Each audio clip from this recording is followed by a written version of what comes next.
Bonjour à tous, on commence cette revue de presse en France dans les pages intérieures du Progrès qui revient sur l'information qui agite l'Olympique lyonnais ces derniers jours. Après le départ de Rudy Garcia, le club rhodanien lui cherche un successeur. Si Christophe Galtier a refusé le poste, c'est Peter Bosz qui tient la corde ces dernières heures. Le technicien néerlandais fait figure de favori et le quotidien se demande même s'il peut mettre tout le monde d'accord à l'OL.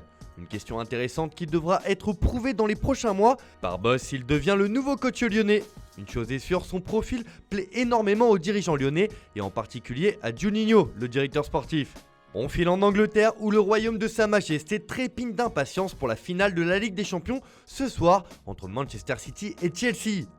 Pour le Daily Express, on va assister à la bataille des Bleus et les deux clubs ont ouvert les hostilités avant la rencontre. À l'image de Kevin De Bruyne qui a déclaré « Nous serons considérés comme des ratés si nous ne gagnons pas ». Une annonce forte qui démontre la mentalité des joueurs de Pep Guardiola. De son côté, Thomas Tuchel veut vaincre la meilleure équipe du monde. Un défi de taille pour les Blues. Pour le Daily Mirror, une des deux équipes va s'effondrer ce soir à Porto. Enfin, pour le Daily Mail, Pep Guardiola doit aller chercher son Graal. Lui qui court derrière une nouvelle Ligue des Champions depuis son arrivée sur le banc de City. L'Espagnol est en mission, mais peut-il la remplir s'interroge le journal britannique. Réponse ce soir aux alentours de 23h. On prend la direction de l'Espagne où le Real Madrid a frappé fort sur le mercato en annonçant hier l'arrivée libre de David Alaba pour les 5 prochaines saisons. Forcément, les journaux madrilènes s'en réjouissent largement. Pour Marca par exemple, c'est la première pierre du nouveau Madrid. Le défenseur autrichien polyvalent arrive libre jusqu'en 2026 et sera présenté après l'Euro.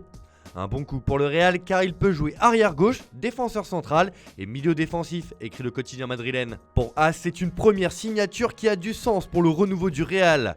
Sa polyvalence en fera un pion essentiel dans les prochaines années, note le Canard. Le quotidien nous apprend aussi que le club merengue a ciblé 2 entraîneurs pour prendre la succession de Zinedine Zidane sur le banc. Après son départ de l'Inter, Antonio Conte est sollicité et est en contact avec les dirigeants madrilènes. Le favori reste tout de même Mauricio Pochettino, indique As, mais encore faut-il que le PSG le laisse partir. Le jeu de poker menteur a commencé pour le poste d'entraîneur du Real Madrid. On reste dans la péninsule ibérique mais du côté de Barcelone cette fois où c'est encore le flou à plusieurs niveaux. Alors le président Joan Laporta était en conférence de presse hier pour faire le point sur plusieurs dossiers. Comme l'écrit Sport ce matin, Laporta se dévoile. Évidemment, le dirigeant Blaugrana a évoqué la prolongation de Lionel Messi et se dit optimiste quant à une issue positive. Le président barcelonais a aussi évoqué l'avenir de Ronald Koeman et a indiqué qu'il avait le profil pour mener le projet Blaugrana, qu'il avait un contrat et qu'il n'était pas forcément menacé, même si les derniers échos ne vont pas dans ce sens. Pour Mundo Deportivo, Laporta a répondu à tout, même au sujet sensible et l'avenir de Koeman. Le technicien néerlandais fait aussi la couverture de Sport VRL ce matin, qui le qualifie de croque-mitaine au Barça, au vu de sa position bizarre des dernières semaines. On termine ce tour de la presse en Italie où la Squadra Azzurra a largement battu Saint-Marin 7-0 hier soir. Mais ce n'est pas vraiment ce qui fait l'actualité ce matin dans la botte, mais plutôt le retour de Massimiliano Allegri sur le banc de la Juventus. Comme le résume le Corriere dello Sport, les pleins pouvoirs à Max. Pour son retour, Allegri n'en référa qu'au grand patron Andrea Agnelli. Et d'ailleurs, le coach italien va vite trancher dans le vif comme l'écrit Tutto Sport ce matin.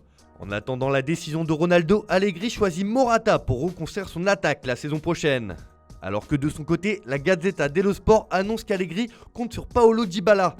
Le nouvel entraîneur de la Juve va appeler l'Argentin pour le convaincre de prolonger l'aventure avec la vieille dame. Ce qui éloignerait CR7 de la Juve. Affaire à suivre. En tout cas, une affaire qui semble en bonne voie, c'est l'arrivée d'Achraf Hakimi au Paris Saint-Germain. Selon le journal Au Papier Rose, le club de la capitale va lâcher un chèque de 60 millions d'euros au Nerazzurri pour s'offrir le latéral marocain. Et c'est Alessandro Florenzi qui viendrait le remplacer à l'Inter. L'objectif pour le club milanais est de ne plus vendre d'autres joueurs importants. En tout cas, Hakimi au PSG, c'est en très bonne voie. Réponse dans les prochains jours. Voilà, c'est tout pour ce matin. Bonne journée à tous. On se retrouve dès ce soir pour un top et flop de la finale de la Ligue des Champions sur Foot Mercato.